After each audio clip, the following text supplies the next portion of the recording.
Lahi, Back to Christ, Healing Crusade of Father Lahi. Ngayon mapapakinggan sa bago nitong oras, alas 10 hanggang alas 11 ng gabi, Lunes hanggang Biyernes, sa DCXL News, live sa radio at online. Alaala.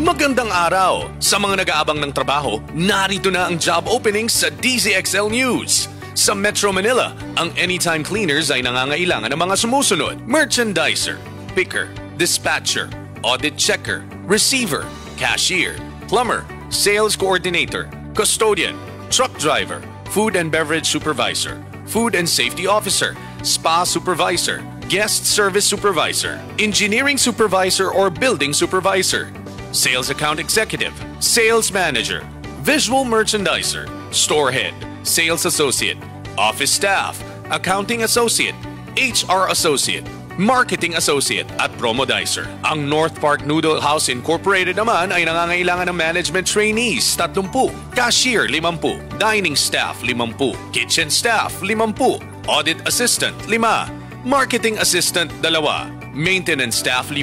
Ang Consult Asia Business Solutions and Advisory Services ay nangangailangan ng mga sumusunod: internal audit assistant, accounting assistant, HR assistant, recruitment assistant, data analyst, marketing assistant, admin assistant, bookkeeper, training assistant, secretary, management trainee, IT staff, office staff at data encoder. Kung kayo interesado, maaari kayong tumawag sa DZXL News Hotline 8882-2370 o sa text line 0967-372-9014. Maaari ring magpadala ng updated resume sa email address na radyotrabaho@gmail.com. Para sa karagdagang impormasyon at iba pang job openings, maaaring bumisita sa aming website rmn.ph at Facebook page DZXL News. Ako po ang inyong Radyoman Ramsey Tirona para sa programang Usapang Trabaho at iba pa, at para sa karagdagang mga trabaho, tutok lang sa DZXL News.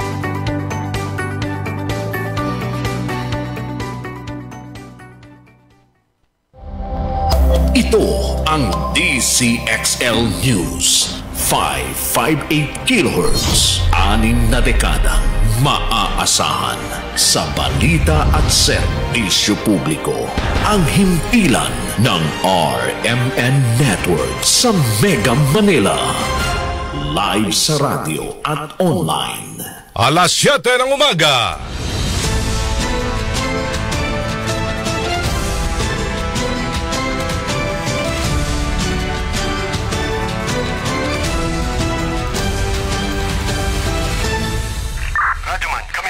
Live pong napapakinggan Radyoman, sa live Luzon, dito. Visayas, Mindanao. Narito na ang mahahalagang kaganapan sa loob at labas ng bansa. Unang-una mong narinig Sabayan na po tayong napapakinggan sa 65 RMN stations nationwide. Nandito tayo ngayon sa Ilagang Signal TV, Channel 309.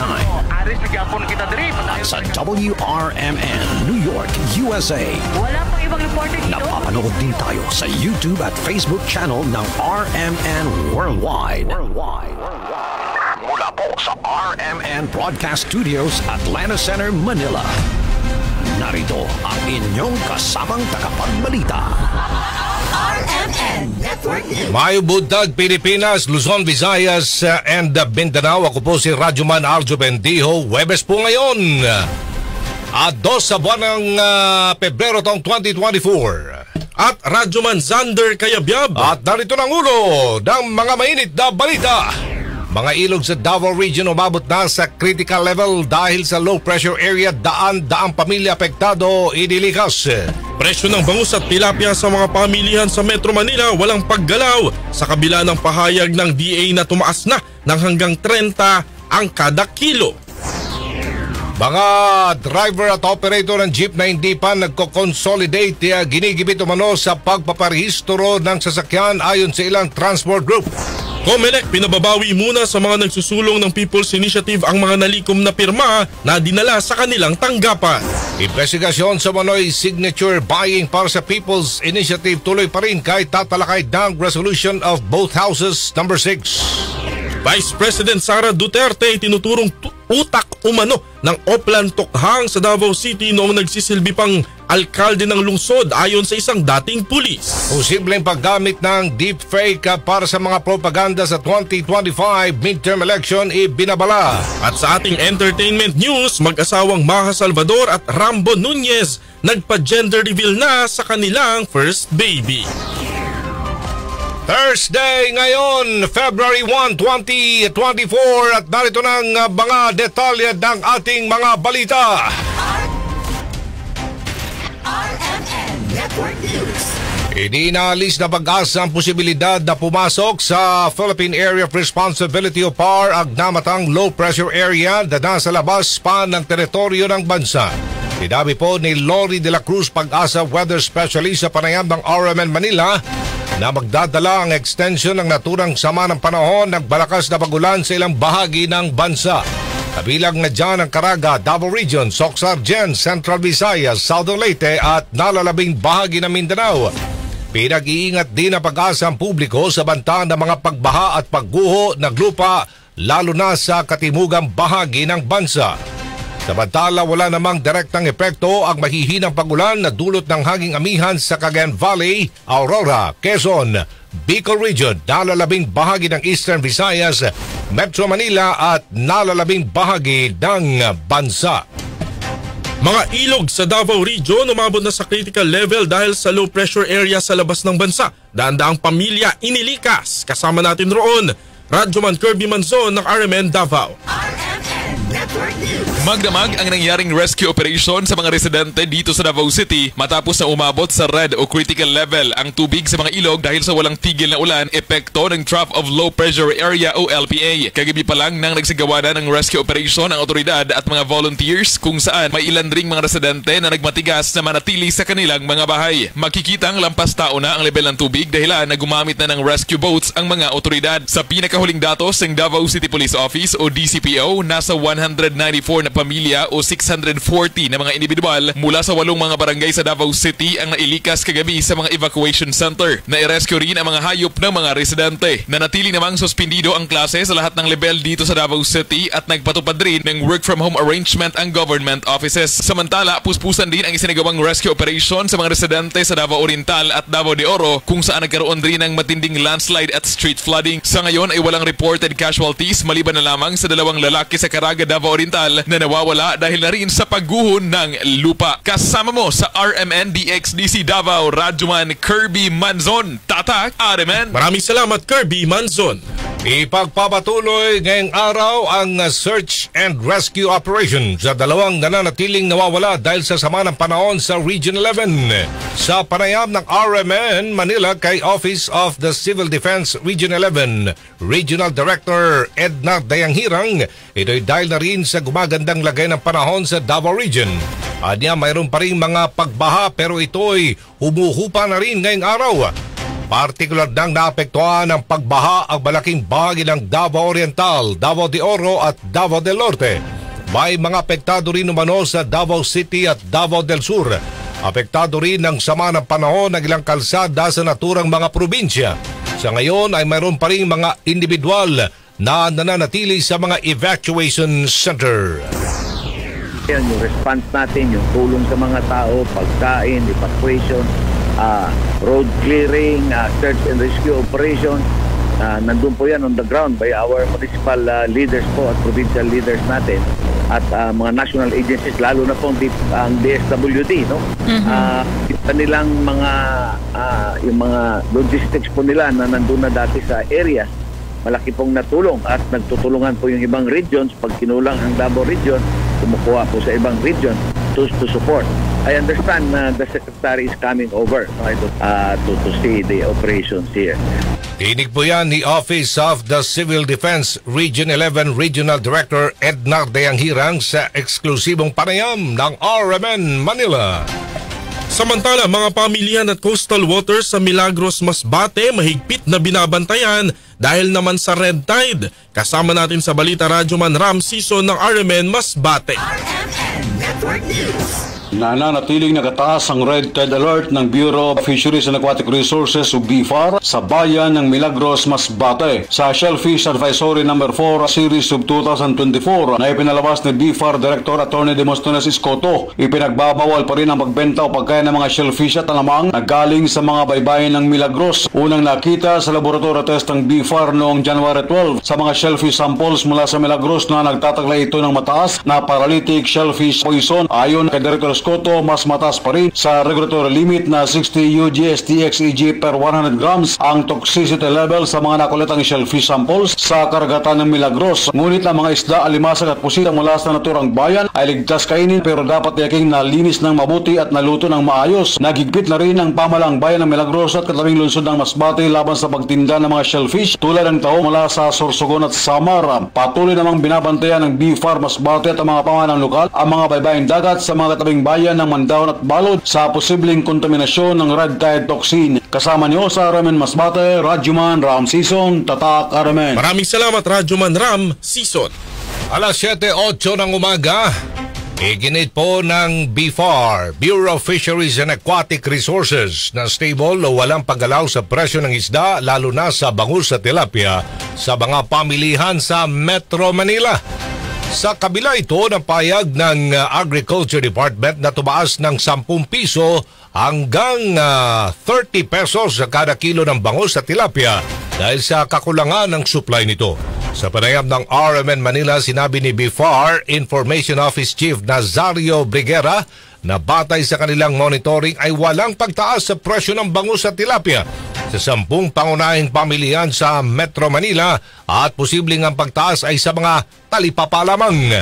Kasabay diyan, inihayag ni Briguera na asahan na ang pagbaba ng presyo ng mga isda ngayong Pebrero lalo na't aalisin na ang umiiral na fishing ban. Bukod dyan, malaki rin anya may tutulong sa pagbaba ng presyo ng isda ang pagbubukas ng Laguna Lake Development Authority ng higit 9,000 hektarya nilang palaisdaan.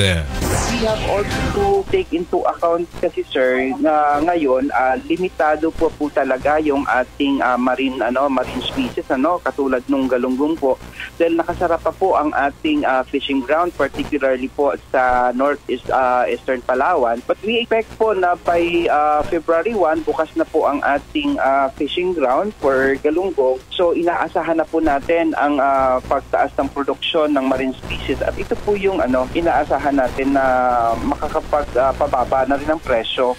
Tinig po yan ni BFAR Information Office Chief Nazario Briguera sa interview ng RMN Manila.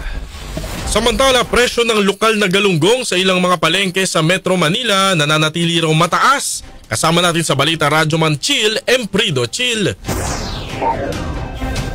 Nananatiling mataas ang presyo ng galunggong sa ilang pamilya sa Metro Manila, partikular na nga dito sa Pasay Public Market. Sa kabila ng matatag na supply, hindi pa rin bumababa ang presyo nito na umaabot naman sa 300 pesos sa kada kilo. Sa kaniyang ng RMN Manila kay Gracia Rabas, marami naman na ibinabagsak na galunggong sa kanila bago na pumasok ang 2024. Ngunit nagpabago-bago nga lamang ang presyo nito, lalo na yung lokal na galunggong. Sinabi pa niya na magiging mabenta na rin ang frozen na galunggong dahil mas isiniin daw kasi na namimili yung murang presyo. Naglalaro kasi ang frozen galunggong sa 230 pesos to 260 pesos sa kada kilo. Pakinggan natin na naging pahayag ni Gracia Rabas sa kanilang ng RMN Manila. Pataas, 300 kilo. Ngayon ba mabenta pa rin ba ito kahit mataas yung presyo? Opo naman. Galunggong marami, pero yung ibang isda, konti lang. Kaya minsan, galunggong yung hinahanap ng mga tao eh. Samantala, napansin din na ilang mga tindera na kakaunti ang ibang uri naman ng isda na ibinabagsak sa kanila, gaya ng hasa-hasa, alumahan, matambaka, bisugo, salay-salay. Malamig kasi ang panahon ngayon kung kaya hindi maayos ang supply ng ibang uri ng isda. Kasama mo sa DZXL RMN Manila, Radyoman Chill Emprido, RMN. Maraming salamat Radyoman Chill Emprido. Ay, presyo ng itlog sa Muñoz Market sa lungsod Quezon bumaba. Report mula kay Radyoman Silvestre Ramolabay. Rambo! RMN Live Report. Patuloy na bumababa ngayon ang presyo ng itlog na ibinebenta sa ilang mga palengke sa Metro Manila gaya na sa Muñoz Market sa Quezon City na naglalaro lamang na nasa 20 pesos hanggang 30 pesos ang bawat tray ng itlog. Ang maliit na sukat o small size na itlog na dating 210 pesos ang kada tray, ngayon ay nasa 180 pesos na o 6 pesos bawat piraso ng itlog. Ayon sa mga tendera ng itlog, kaya pa umanong ibaba hanggang 5 pesos and 50 centavos ang kada piraso ng itlog, kung saan noong nakalipas na taon ay umabot pa ng mahigit 5 piso lang ang kada piraso ng itlog.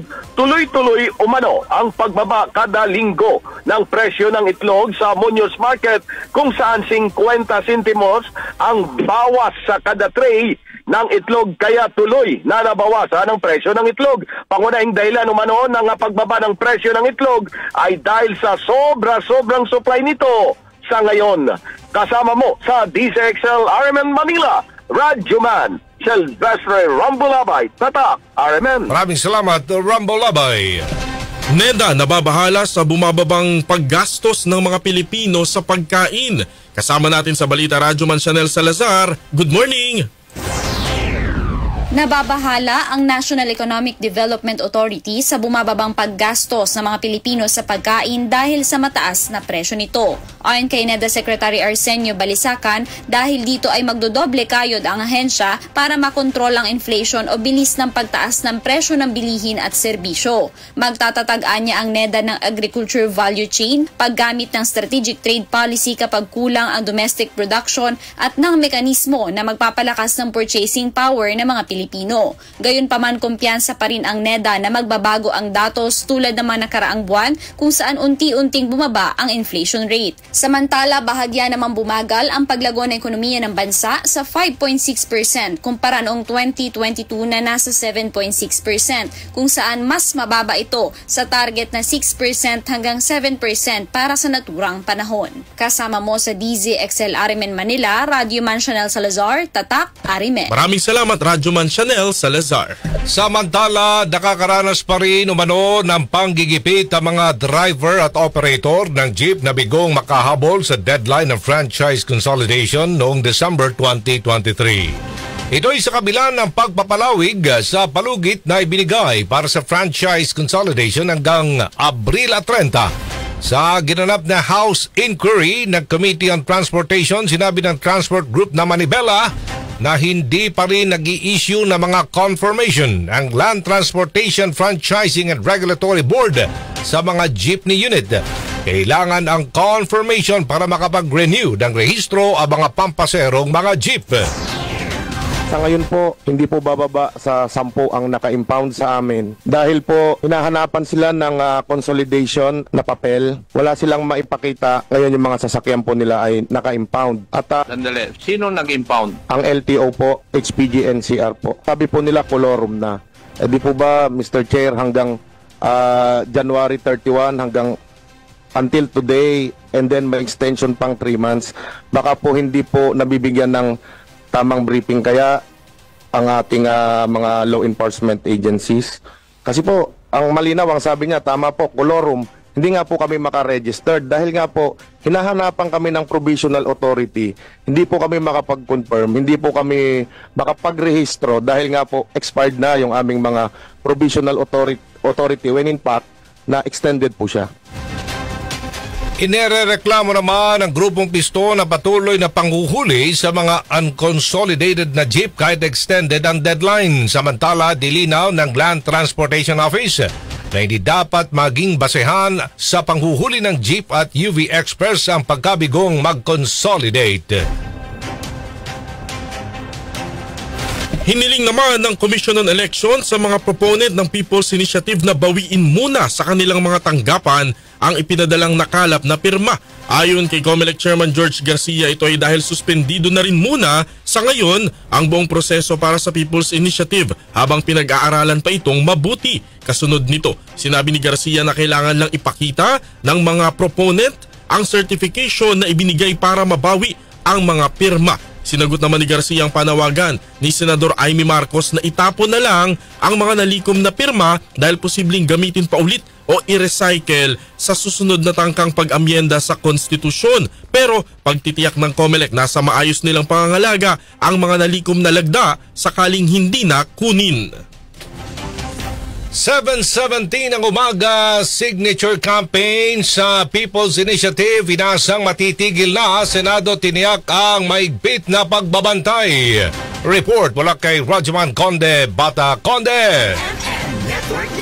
Umaasa si Senator Grace Poe na matitigil na ang signature campaign sa People's Initiative para sa charter change matapos na magdesisyon ang COMELEC-ANBAC na suspendihin ang mga proceedings na may kaugnayan dito. Ayon kay Poe, sa naging pasya ng COMELEC na itigil ang questionableng paraan ng charter change ay pinili nila ang tamang direksyon. Punto ni Poe, ang People's Initiative na nagsimula sa maling paraan at may bahid ng kontrobersiya ay walang maidudulot na mabuti sa bansa at sa taong bayan. Anya, kung talagang gusto ng mga kababayan ng Chacha ay sila ang dapat na sentro ng tunay na People's Initiative at hindi ang mga politiko. Samantala, sinabi naman ni Senator Risa Ontiveros na patuloy silang magiging mapagbantay sa bawat hakbang na gagawin ng COMELEC at sa huli ay nanindigan ng senadora na ang panukala ay isang revision at hindi amyenda at kahit pagbali-balik na rin ay dapat na ibaon na lamang ang peking initiative na itinutulak ng Kamara. Kasama mo sa DZXL RMN Manila, Rajuman Conde Batak, Tatak RMN. Maraming salamat, Conde Batak. Pagtungo naman tayo sa Senado, ang napipintong pagtalakay ng Senado sa RBH 6 ikinalugod ng liderato ng Kamara mula House of Representatives. Kasama natin Rajuman Grace Mariano.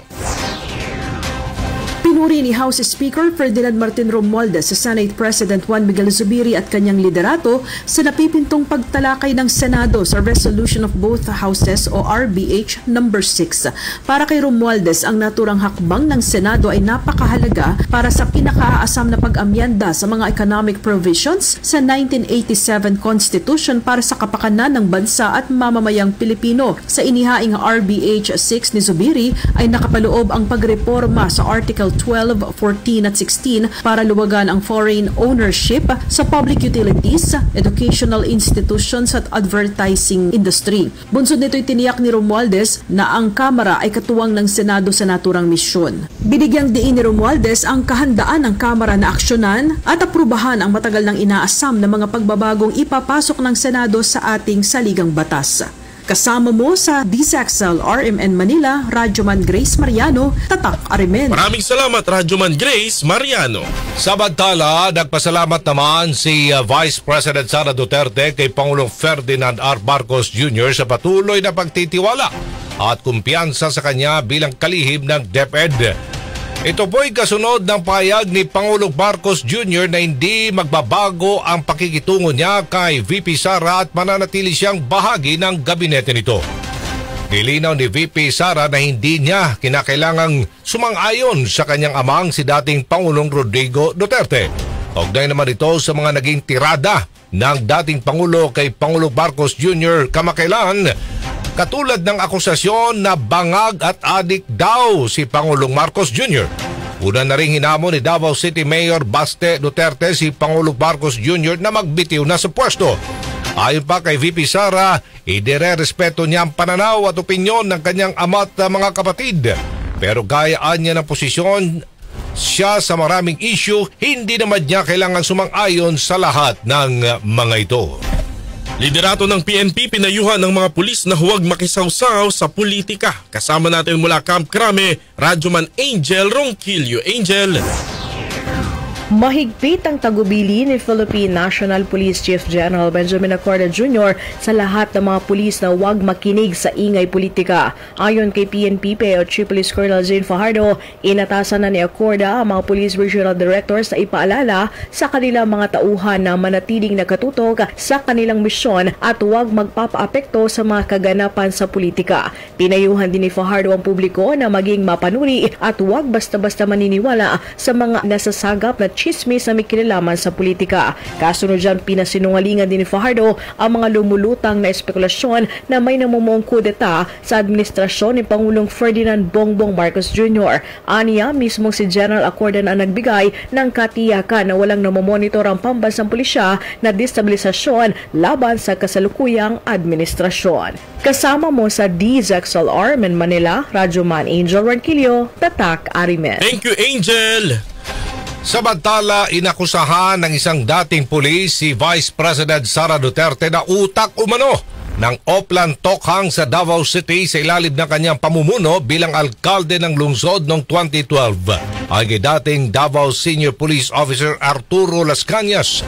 Siya rin ang nagtalaga kay Senador Bato de la Rosa bilang Chief of Police ngayon ng Davao City. Dito naman ibinunyag sa kanya na ang binubuong panibagong extrajudicial killing laban sa illegal na droga. Dinudukot daw ang mga personalidad na nasasangkot sa illegal na droga para tuluyan at palalabasin na kaso ng missing person lamang. Ayon pa kay Las Cañas na naghain na siya ng 186 na pahinang affidavit sa International Criminal Court kaugnay sa ginagawang investigation sa crimes against humanity sa ilalim ng Duterte administration. Wala pa namang pahayag ang Office of the Vice President kaugnay sa issue. Bukod dyan, ibinunyag pa ni Las Cañas ang umano'y Shabu Laboratory na ipinapatakbo ng dating Pangulo. Ayon naman kay Senador Bato de la Rosa, nahayaan na lang si Las Cañas kung ano ang sabihin nito kasabay ng pagtanggi sa mga paratang. Samantala, nakatakdang makipagpulong si UN Special Rapporteur Irene Khan kay Executive Secretary Lucas Bersamin sa Malacanang ngayong araw. Ayon sa Presidential Task Force on Media Security o PTFOMS, nasa Pilipinas si Khan para magsagawa ng pagsusuri sa sitwasyon ng right to freedom of opinion at expression. Wala namang tinungkoy ang PTFOMS sa pag-uusapan ng dalawa, ngunit nilinaw ni Yusek Paul Gutierrez na wala itong kinalaman sa investigasyon ng International Criminal Court tungkol sa drug war. Nakatakdang matapos ang 10 araw na pagbisita ni Khan sa bansa bukas, Pebrero 2. Nagiging malaking problema na rin ngayon sa bansa ang mga deepfake videos at mga larawan na kumakalat online. Ang deepfake videos ay ginagawang mga litrato, video at maging audio na nagbumukhang tunay kahit peke. Ito po'y ginagawa sa pamamagitan ng mga makabagong software sa panayam ng RMN Manila. Sinabi ni Police Colonel J. Guillermo na PNP Anti-Cybercrime Group Cyber Response Unit na bukod sa pagkasira ng reputasyon ng biktima ay maaaring magamit din sila sa endorsement ng hindi nila nalalaman. Ang panganib po sa pamamagitan po ng ganitong fake videos ay yung pag-endorso ng produkto. Baka mamaya kasi, katulad nag-endorse po ng gamot, lalo po si Dr. Ong, yung halos puro gamot, puro mga, alam mo yun, pampalakas daw ng bilang isang lalaki, nakakatakot po yun.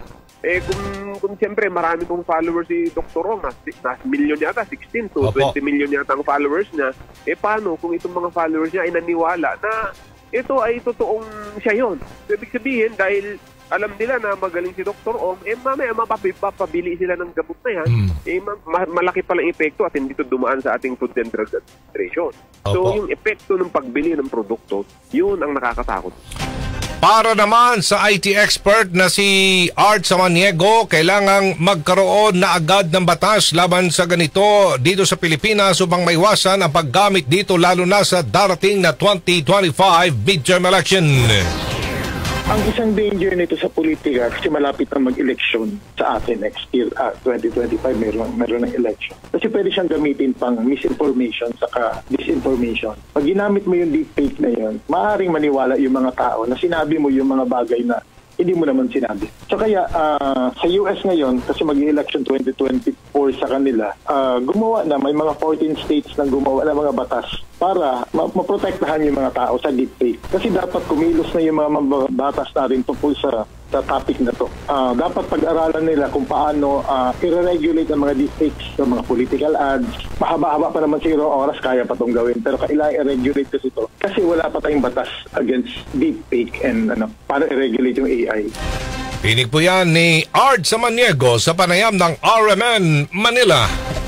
Muling nanindigan ng China na sakop ng kanilang teritoryo ang Scarborough Shoal at ang mga karagatan sa paligid nito. Sa pahayag ng China Coast Guard, tinabla nila ang mga pag-angkin ng Pilipinas at patuloy daw na ipagtatanggol ang teritoryong pinaniniwalaang sa kanila. Binanggit pa sa pahayag ang insidente kamakailan na 4 na Pilipino raw ang pumasok sa Scarborough Shoal. Ang Scarborough ay isa lamang sa mga teritoryong inaangkin ng China sa kabila ng desisyon ng UNCLOS na nagpapawalang bisa sa tinatawag na 9-dash line. Samantala, Sa panayam naman ng RMN Manila, sinabi ni Philippine Navy spokesperson for the West Philippine Sea, Commodore Roy Trinidad, na may tuturing ng new normal ang sitwasyon ngayon sa West Philippine Sea. Sa kabila nito, nilinaw ni Trinidad na hindi pa rin patitinag ang Pilipinas at walang isusukong anumang teritoryo. Ang tawag natin dyan, Aljo, is a new normal. Yun ang normal ngayon, na haharasin ka, gigit-gitin ka, i-jam yung communications mo. But so far, that has become the norm in West Philippine Sea. Ang ating approach yan is assertive transparency. Continue to assert our sovereignty, our sovereign rights in an open and transparent manner. Simply because we are backed up by international law. So wala tayong tinatago. Wala man tayong kinakamkam o kiniklaim. Pinaglalaban lamang natin ang sa atin. Yan po si Philippine Navy spokesperson for the West Philippine Sea, Commodore Roy Trinidad, sa panayam ng RMN Manila. Alas 7:27 ng umaga, kasalukuyan nagsasagawa ang Philippine Coast Guard ng investigation kaugnay naman ng salpukan ng passenger ferry at water taxi sa karagatang bahagi ng Verde Island sa Batangas. Sa naturang aksidente, 2 napaulat na patay abang 2 rin ang sugatan. Ayon sa Philippine Coast Guard, galing Batangas Port ang biyahe Calapan City, ang naturang barko sa Oriental Mindoro. Ito pong passenger ferry Ocean Jet Sea, habang papuntang Batangas ang water taxi Hub and Go 1 ng magbangga ng 2 sasakyang pantubig. Ay kay Coast Guard Station Batangas Commander Captain Jerome Jaciel, parehong Pilipino nasawi na kapitan at third mate ng water taxi. Samantala, mga dayuhan ng sakay na pasero nito. Ligtas naman ang lahat ng 105 pasero at 19 na mga crew members ng Ocean Jet Sea. Sa atin pong entertainment news, mag-asawang Maha Salvador at Rambo Nunez nagpa-gender reveal na sa kanilang first baby. Congratulations! Ang mga detalye hatid sa atin live ni Josa yan. Good morning, Josa! Good morning, Kuya Sander, sa Katito Aljo! Ano naman yan? Ano na naman yan? Eto na nga. It's a girl. Ito ang gender o kasarian ng unang baby na mag-asawang Maha Salvador at Rambo Nunez. Sa Instagram account, nag-post si Rambo ng ilang highlights sa ginanap na gender reveal party na dinlohan ng kanilang mga kamag-anak at celebrity friends. Kapwa puti ang kasuotan ni Maha at Rambo na lubos ang saya nang umulan na pink ng confetti sa magarbo at makulay na venue na ibig sabihin ay babae ang kanilang magiging anak. Oh, congrats! Congratulations! Bumuhos naman ang pagbati mula sa mga bisita para sa kanilang unang baby. Nitong nakaraang December nang inanunsyo ni Maha at Rambo na magkakaroon na sila ng anak. Ikinasal si Maha at Rambo noong nakaraang Agosto sa Bali, Indonesia. Una nang ibinahagi ni Maha noong 21 years old siya na una niyang naging boyfriend si Rambo, pero naghiwalay sila para tutukan ang kanilang mga prioridad sa buhay.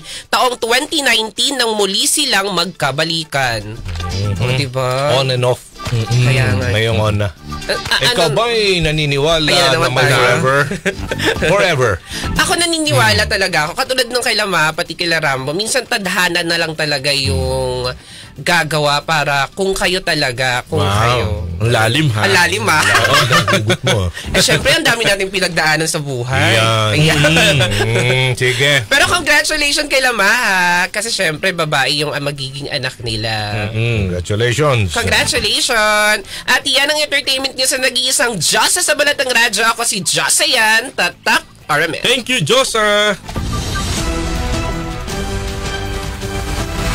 RMN Network News. At sumayin niyo po ang mga nangungunang mga balita. Ito po si Radyoman Aljo Bendijo. Radyoman Zander Kayabyab. Mula po sa RMN Broadcast Studios, Atlanta Center, Manila. Mayo Budag, Pilipinas.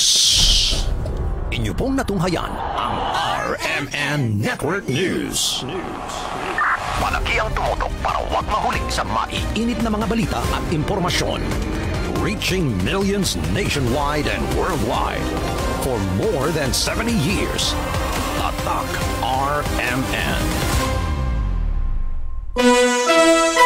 Oras sa buong kapuluan, alas 7:31 ng umaga. This time check is brought to you by Land Bank, serving the nation. That time